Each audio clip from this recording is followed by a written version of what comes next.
Hey guys, want to make your home cozier and save a little more money? Take a free online energy assessment from Energy Trust of Oregon. It's fast, easy, and gives you personalized tips to boost your home energy savings, lower bills, and more comfort. Shoot, I'm taking this quiz. Let's take it together at visitenergytrust.org/assessment. We can join thousands of Oregonians already making smarter energy moves. That's energytrust.org/assessment.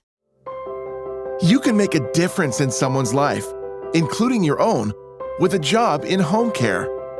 These jobs offer flexible schedules, healthcare, retirement options, and free training. They also provide paid time off and opportunities for overtime. Visit OregonHomeCareJobs.com to learn more and apply. That's OregonHomeCareJobs.com.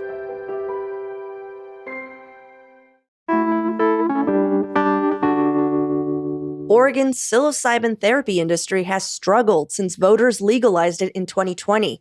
High licensing and operating costs have forced several service centers to close, and underground guides have found a niche offering guided trips for a fraction of the price, raising questions about whether the legal industry is needed at all. But despite the uncertainty, a growing number of facilitators are finding ways to offer less expensive therapy. Willamette Week's Anthony Effinger, who's been one of the most rigorous reporters covering the industry, found the cheapest legal facilitator within our city limits and decided to take a legal mushroom trip himself.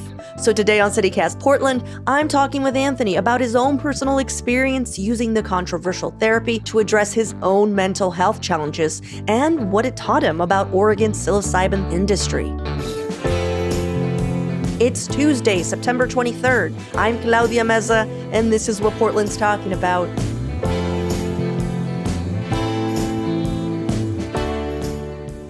Before you decided to use legal and guided psilocybin therapy yourself, you covered this Oregon industry extensively. Now, could you give our listeners who've not been tracking it as hard as you have a view into where that industry stands now? Sure. Oregon is the first state in the union to legalize the use of psilocybin mushrooms, with a lot of constraints. You can only use them in service centers, which is about the most antiseptic word you could possibly come up with for a place to do psilocybin. But they're called service centers. They have to be certified by the state. They have to have a safe for containing mushrooms, because they're still a Schedule I drug. They have to have video camera, security system. It's basically a doctor's office, if your doctor was kind of, woo-woo. And you have to have a facilitator who's trained at a program that is certified by the state to sit with you during the session. Under those conditions, using psilocybin is legal in Oregon, and the only other state where this is, I think, legal at the moment is Colorado. There are others looking at it. But that's the above ground market for psilocybin experiences in Oregon. There's also an underground, which we can talk about. Yeah, but I know that all of those rules and regulations needed to, keep the feds off our backs, and it is now becoming a little bit more cost prohibitive, is what I'm hearing. And it's maybe making that industry not as lucrative or sustainable. I think it's fair to say that it's expensive. I think prices are actually trending down a bit in the legal market. When they got going, I think the first trip started happening in 2021. The ballot measure passed in 20, and it took a while for the Oregon Health Authority to come up with the rules.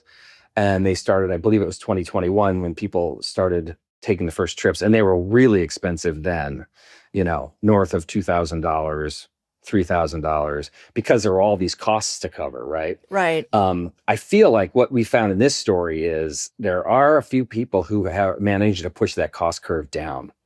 Then the place I chose to go is, I think is the lowest price place in the state at $900 for an individual session. I mean, that's why I brought it up, is because I thought it was a bit humorous that you're just like, oh, here's the cheapest place, I'm going to go. Most usually people, when they think about therapy, they're not like, what's the most bargain price? And in your latest piece for Willamette Week, you've been very open about living with obsessive compulsive disorder and how your symptoms worsened after contracting COVID, leading to what you called, which sounds awful, a month-long panic attack. And I know you found some relief with exposure and response prevention therapy, or ERP. So what made you want to pair it with the psychedelic mushroom therapy? Because in my head, I'm like, was it the $900 price tag that you're just like, well, let's go?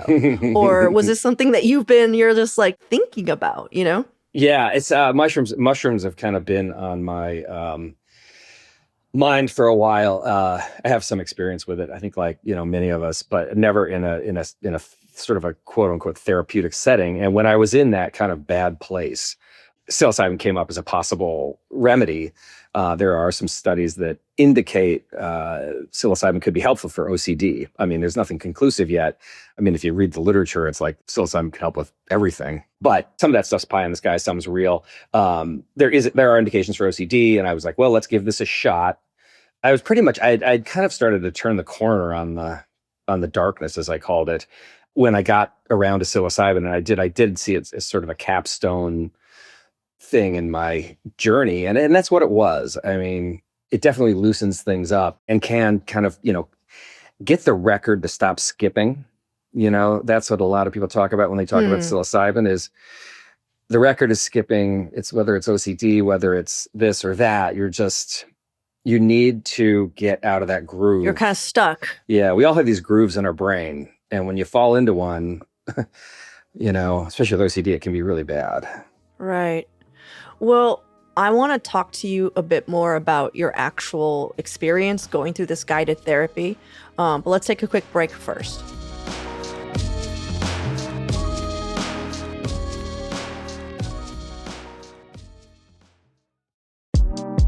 Paint Care has 3 simple rules to help you paint smarter. 1, buy only what you need. Determining the right amount of paint for your next project can be tricky, but tips like measuring your space and asking your local paint store for advice will help ensure you have enough for your project while minimizing waste. 2, use up what you have. Look around your house and find simple DIY projects where you can use up your paint. Or you could give away your leftover paint to friends, neighbors, or community groups who could benefit from it. 3, recycle the rest at convenient locations like your neighborhood paint store. Paint Care even offers direct pickups for households and businesses with more than 100 gallons of leftover paint. Learn more or find a paint drop-off site near you at paintcare.org/3simplerules.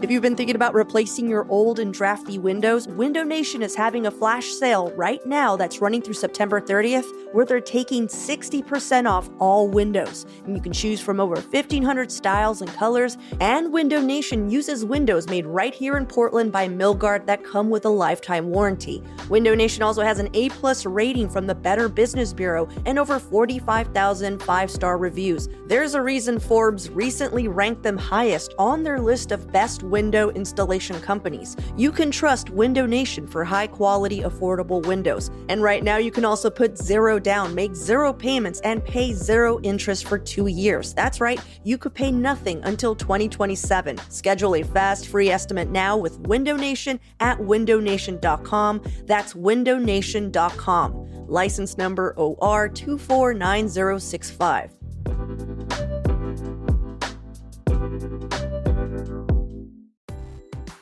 Learning a new language opens the door to new friends, new cultures, maybe even a whole new life. So why not start that journey today? I'm CityCast CEO David Plotz, and I'm learning Spanish with Babbel. Babbel's conversation-based technique quickly teaches you useful words and phrases about the things you actually talk about in the real world. I've been practicing my Spanish with Babbel's AI conversation partner. I can choose my conversation topic and have a real-time dialogue. It's great at helping me think on my feet, and it's improving my pronunciation. Also, it's really easy to do anytime on my phone using Babbel's excellent mobile app. It's just one of the many fantastic Babbel tools for learning. Plus, Babbel has a real-time feedback, progress trackers, and handy visualizations, all of which make it really easy to stay motivated to learn. I want you to learn another language. So CityCast is teaming up with Babbel to gift you 55% off subscriptions, but only for our listeners at babbel.com/citycast. Get up to 55% off at babbel.com/citycast. Spelled BABBEL.com/citycast. Babbel.com/citycast. Rules and restrictions may apply. As someone who's extensively covered guided psilocybin therapy, I'm sure you know the mechanics of how it would work. You meet with a facilitator to prepare, then you go to a center, basically like a doctor's office, and then the facilitator stays with you while you're taking the mushrooms. Now, once you were actually in it, what surprised you about the process? This is, I mean, as I said, I've done mushrooms before. I did a pretty hefty dose a year and a half ago and went and wandered around outside a cabin in the woods, which was lovely. Mhm. Looking at moss, looking at trees, and just finding everything just so interesting. And, the moment is so compelling that you can't really think about the future or the past. And I think that's one of the things that's part of the magic in magic mushrooms is you become quite present. It's kind of a hack to be here now. And I think that's what motivated Totally. a lot of people in the 60s, like Richard Alpert became Baba Ram Dass after a psychedelic experiences. And he's on that road, and he went on that road. He very far down that road. What surprised me about this is it is much more deliberate, it's much more intentional, and it's much more inward looking. When you put on an eye mask and you put on headphones, you really have no choice but to be there with yourself, right? It's you and your angels and your demons. There's nothing to distract you. There's no cool looking moss or trees or rivers or anything. So it's sort of it can be a bit of a forced march. And it's not for the faint of heart. And I think that's why having somebody who's trained, who kind of knows where you're going, knows the terrain, is really important. Yeah. I know you had this eye mask on, but I know that they also gave you some kind of soundtrack. Yeah. Like, tell me about that. Because I found that, I don't know, there was a bit of me that's like, can you bring your own? Like, do they, Sure. like, what if the music they play is like really, like, it doesn't, it rubs you the wrong way and then you have a terrible trip? I don't know. Certainly. Yeah, you can bring your own. Absolutely. I decided to trust their judgment on this one. The soundtrack for psilocybin and psychedelic trips has been a feature for a long time, and I actually tried to find the genesis of this. And it goes way back to the 60s when people were like, well, let's add some music to this. Mhm. And they were doing it on like records and, I guess flipping the records and picking the tracks, and that's awkward. But the most famous soundtrack comes from Johns Hopkins, where they've been curating this collection of music. I think it lasts something like 4 hours because these trips can go on, that kind of take you gently into it, into a peak, maybe into some rougher terrain, and then back out, right? Mhm. And my facilitator chose a soundtrack made by a group in Denmark. Similar soundtrack. It's wonderful. It's on Spotify. It's just terrific to listen to if you want. It's the Copenhagen music for psilocybin. It's in this story. But if you Google those things or on Spotify, you'll find it. There's some delightful stuff on there. Oh, cool. Well, if you feel comfortable discussing it, like, what did you experience during the session that helped you with your OCD? I, immediately, the first thing that happens, I think, on a psilocybin trip is you become sort of, I think I said in the story, it's like having a double espresso with some absinthe in it. You're sort of amped up. Your brain starts going pretty hard. And when you have an eye mask on, you start to see things, right? Your mind will create visuals because you can't see anything in the eye mask. And that's pretty fascinating. It kind of starts with a light show. And that kind of really brings you into the moment. But Yeah. what I noticed was I could confront kind of the intrusive thoughts that I had when I was in that COVID nightmare and I thought I was going to have long COVID forever. And I think I kept myself in a state of exhaustion because I was so worried about that, is I could confront those thoughts and they would sort of more easily evaporate or more easily disappear, right? In OCD therapy, they talk about thought dispersion, and you see your thoughts as balloons popping and you try to get rid of them that way, the intrusive thoughts. And it's just much easier, I found, when you're using psilocybin to really get those things to pop quickly for whatever reason. I think it's because you're so relentlessly in the moment that you can't ruminate about the future or the past, but that's just a guess. So that's what I found. I mean, it seemed like kind of a solvent for these tough things. Like it seemed to just make them break up more easily. Right. Well, that was like a month ago that you went through this therapy session, correct? I guess it was, yeah. Would you say that the effects of that session lasted?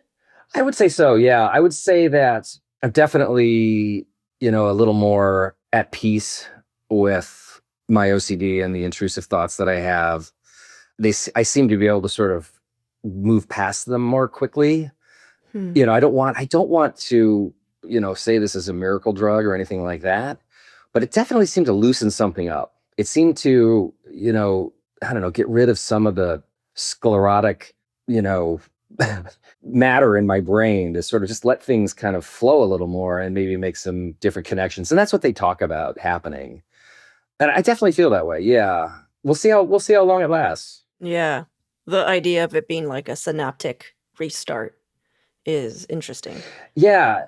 I noticed that, when I went into this session, I was feeling sort of jaded. And for the longest time after I kind of came out of the darkness, as I called it, I was super grateful every day just to be able to get out of bed and function and be healthy and do what I want to do and all that. Right. And I was super, super grateful.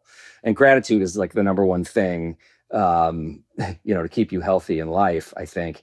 But then, more recently, as that novelty wore off, I started to become a little more jaded again and was sort of, upset about politics and various things.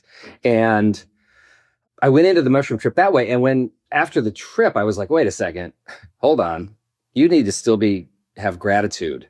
You still need to be thankful. You should be, look at this. This is amazing. Right. So it re-upped that sort of feeling for sure. Yeah. Well, let's take a quick break here. And when we come back, I kind of want to talk to you more about like how you feel where the industry is now that you've had this very holistic experience surrounding it. Sure.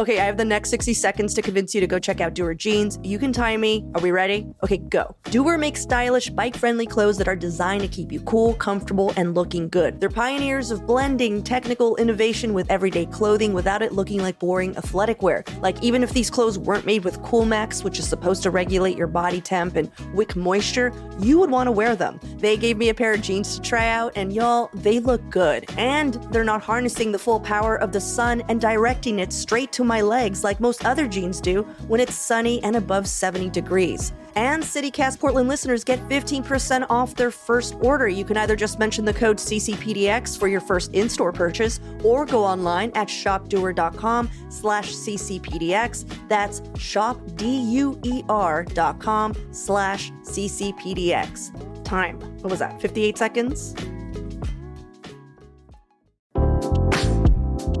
This episode is brought to you by Mubi, a global streaming service dedicated to elevating great cinema. On Mubi, you can stream beautiful, hand-picked films anytime, anywhere. And right now they're streaming Vice is Broke, directed by author, producer, host, and chef Eddie Wong. This documentary follows the wild rise and fall of Vice, from a scrappy Montreal alt-punk zine to a $5.7 billion media empire, and ultimately to its dramatic bankruptcy. You can watch Vice is Broke and so much more exclusively on Mubi, and the best part is you can try it free for 30 days on us. Just head to mubi.com/citycast25. That's mubi.com/citycast25.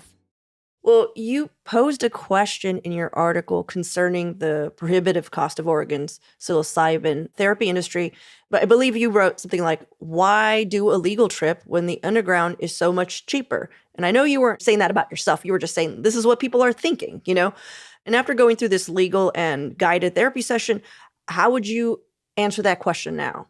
I would say that the legal system offers a number of things that especially people who are new to this might find comforting. One, all the mushrooms used in the legal world are tested.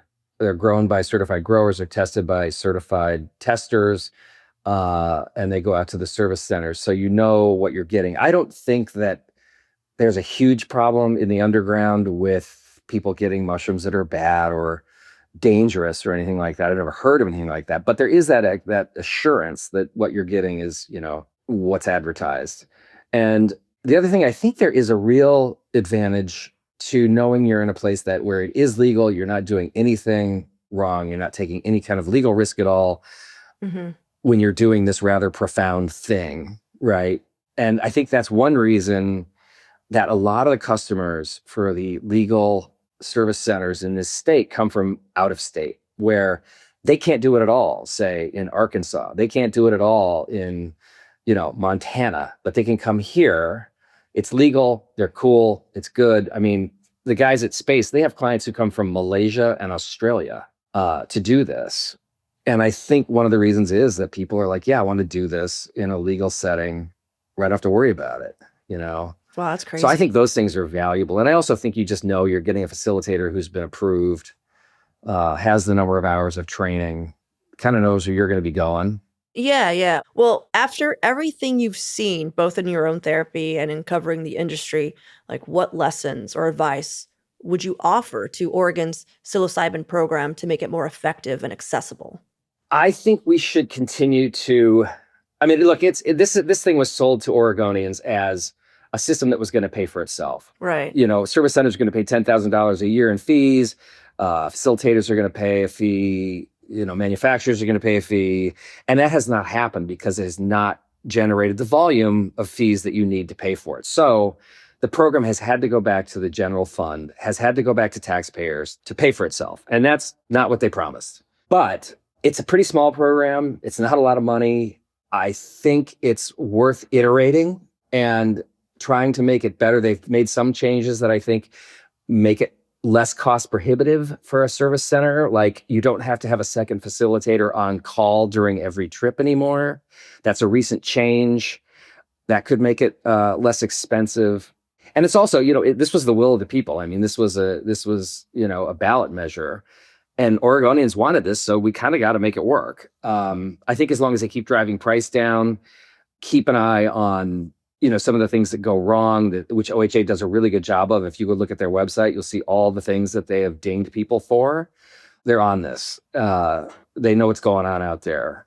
So that would be it. I think just, look, nobody else you're trying to fit a round peg in a square hole here. Oregon's trying to be a legal psilocybin state in an illegal psilocybin country. Yeah. Right. And that's the challenge. Right. Well, thinking about some of these centers that have had to close because, again, no money coming in, a lot of overhead, that kind of thing.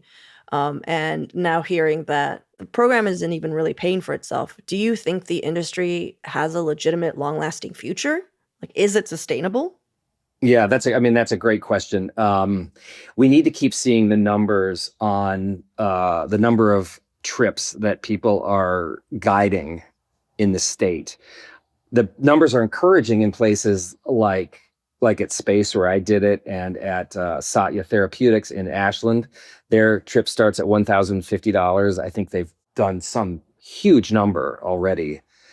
So those numbers suggest that it is sustainable. What's not going to work is these very expensive, elaborate centers where people spend a lot of money kitting them out, and then they don't get the volume. Yeah. So, but people are going to find the model. I mean, it's a tough business model. It really is. It's very hard.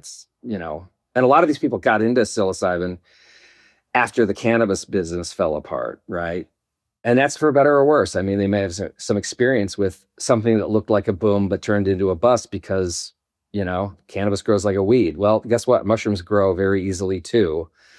So there's no money in the substance. It's all in the guiding and the service centers, and whoever gets that right is going to succeed. Yeah. Well, Anthony, I really enjoyed reading your article. Thank you so much for being so vulnerable and sharing your experience in the article. I suggest anyone listening, there's a lot more in it. We're going to link to it, of course, in our show notes. Do you think you're going to do a follow-up on it? Let's see. I would definitely do another experience. I would definitely do another legal trip, take a little bit more. I ended up taking a pretty light dose. So, I'll try it again for sure. I think there's value there. Is this a series? maybe some K next time. I don't know. I did in the depths of my darkness. I did try ketamine. I did it sort of on my own without, not in a proper place. I would say the jury's out on that one for me, but I know a lot of people had a lot of luck with it. Yeah, well, our executive producer, John Notarianni, is chiming in the chat, and he's suggesting a collab story. So it seems that he wants a CityCast Willamette Week, just a fun little drug experience story. Let's go. Let's go. For journalism, of course. For journalism. Of course.